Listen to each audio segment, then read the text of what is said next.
Zoti Bido, ju kam në fjallën. Pas Zoti Iglicara.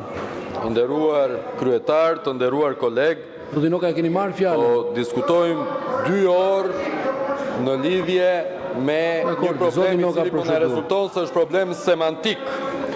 Sepse po dëgjoj nga kolegët e opozitës të cilët flasin për konsensus. Dhe me sa kuptoj, kuptimi tyre për fjalën konsensus është imponim. Është imponim dhe pazar. Çfarë thonë? Hajde të ulemi të bëjmë një pazar, të imponojmë në një emër dhe të vijojmë me procedurën.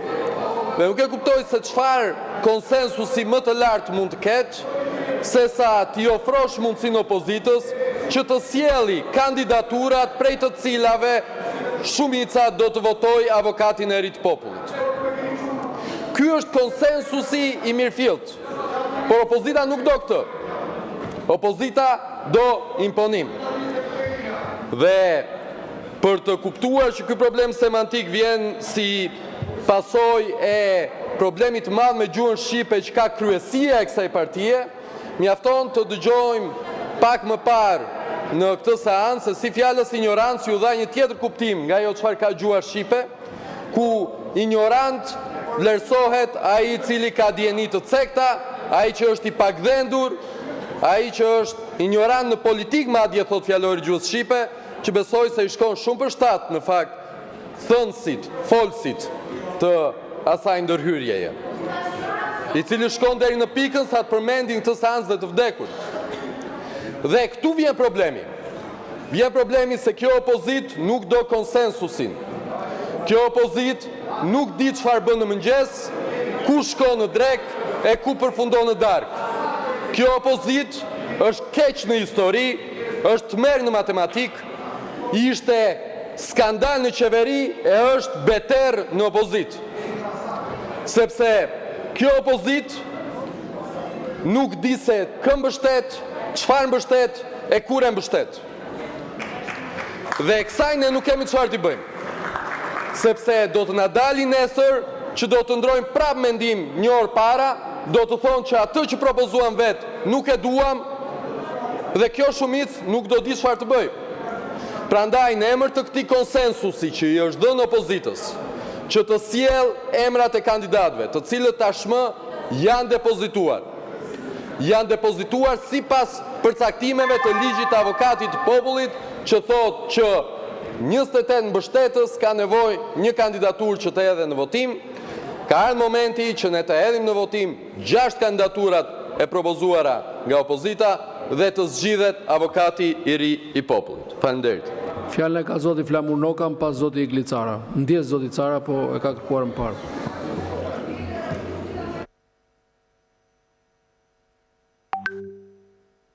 Bukur, të pëlqeu, u frymëzove ti. Tani, shiko, kur dëgjon një parafolës këtu, e di çfarë mendon njeriu, çfarë masakrimi i keni bërë ju deputetit të Kuvendit të Shqipërisë. Masakër. Është masakër, ja, edhe kjo tjetra. I keni një 3-4 këtu që e keni bërë, e keni katandis emrin e deputetit në atë pikë sa njeriu normal thot, ore, s'mund të jem më deputet me këta. Katandisje e rënd, iku kjo. Por që është jua. Tani, zotri kryetar, është tradit e vjetër parlamentare që avokati i popullit të zgjidhet me konsensus këtu dhe gjithmonë opozitës i është dhënë e drejta e propozimit të kandidatit. Dëgjuam këtu që jo e kemi shpik ne ligjin, e kemi bërë ligjin, par ne themur ignorant, sepse Ermir Dobiani, kur është votuar në këtë parlament kandidat për avokat populli, nuk keni qenë ju fare në pushtet që të keni iniciuar ligje. Kështu mos i ka qenë Sali Berisha dhe ka qenë kandidati Partisë Socialiste përballë Sali Berishës dhe Ermir Dobiani. Prit. Atë pra mos pse të nxjerr gënjeshtar, nuk duhet të djeg se gënjeshtar e gënjeshtar. Mund të thuash se ti jam ignorancë ai tjetri, ta falim, nuk do të thotë ignoranca falet. Ignoranca falet, ama gënjeshtra dhe mashtrimi nuk falet. Prit, të lutem, por që Niko, ta mbaroj. Tani cili është thelbi, zotrin, doni doni t'i jepni opozitës avokatin e popullit apo e doni ta emroni vetë.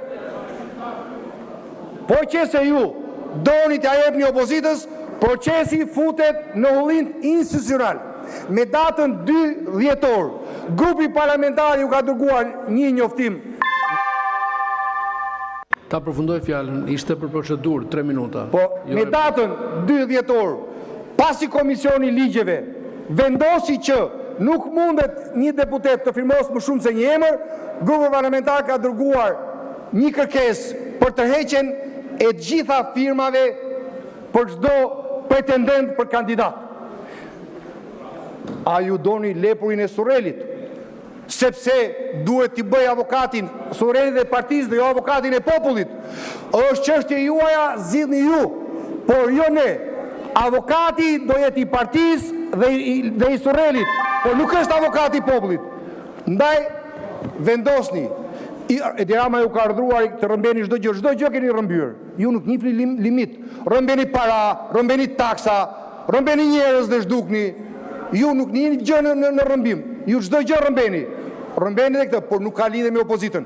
Opozita nuk e njeh lepurin e Surrelit Endri Shabani si kandidat të mbështetur nga ajo. Kaq. Opozita. Fjalën ka zoti Igli Cara për procedurë, ju lutem përmbajmë unë procedurës. Faleminderit zoti Pas kryetar. ministri Toni Gogu. Në fakt, nuk e mendoja kur që do të zgjaste kaq shumë kjo pikë e rendit ditës, sepse nga përvojë sepse në fakt nuk mendoja kur që kjo mazhorancë do të insistonte kaq shumë në një element kaq të qartë juridikisht, por mbi të gjitha dhe moralisht. Historia ka treguar që ka pasur një precedent më parshëm ku gjithmonë avokati i popullit është propozuar nga opozita. Por ne sot po bëjmë një gabim në fakt se mendojmë që kjo është një debat ndërmjet mazhorancës dhe opozitës. Në fakt të gjithë folësit e mazhorancës sot janë siklet, unë e kuptoj, sepse nuk është një procedurë normale. Ky është një urdhër politik i zotit Rama dhe ne bëjmë gabim fakt që bëjmë debatin me ju, apo dhe me kryetarin e grupit, apo dhe me deputetët. Sepse kjo është e qartë që është urdhër politik i zotit Rama. Po mirë më, përderisa thoni që ja keni dhënë të drejtën opozitës. Argumentat që ju nxorët ishin të gjithë argumentat që procedurat që kemi bërë ne si forcë politike pas ka pasur gabim. Po mirë, kjo është njësoj si të urësh një tavolinë ku po bën një marrëveshje politike, dhe marrëveshja politike kërkon burra dhe gra që e mbajnë fjalën, dinjitoz. Një moment, në qoftë se njëri kthen kokën dhe kemi diçka në mes, ju duhet ta rrëmbeni, se kjo është të rrëmbesh atë që e ke thënë, se keni thënë vetë që është e drejtë e opozitës. Po ju, në këto 12 vjetë, ose më mirë them, Rama është mësuar të marri pikërisht në këtë mënyrë, se ka marrë të gjithë pushtetet, nuk është thjesht vetëm avokati i popullit. Më thoni një pushtet që nuk e keni rrëmbyer. Përveç vjedhjeve në votime, keni marrë pushtetet lokale, të drejtat e pushtetit lokal, të drejtësisë, po edhe të avokatit popullit. Kjo është e vërteta. Gjithë të tjerat, justifikimet, jo po e firmosët, jo po se firmosët. Po mirë më, ne një 72 thotë qartë. Ne kemi një vullnet politik të shprehur nga ky grup. E pranon apo jo, ka që thjesht është. Po tani, me firmat tona, ju nuk mundet që janë në këtë moment janë nul, sepse ligji thotë qartë, ju të thoni që të vazhdojmë procesin. Për çfarë po e bëni? Po kjo është arrogancë e tepruar. Thuani qartë, ky është urdhri i Ramës, se është më së qartë. Se asnjëri nga ju, jam i bindur pavarësisht se nuk e thoni, nuk mendon që nuk është e drejtë e opozitës ta propozojë. Po e jona pra, na leni ta propozojmë. Sepse ato firma ishin për procedurë. Ne jemi shprehur qartë. Ç'është ky muhabet? Po qëndroj dhe këtë ja them Ramës, qëndroj një herë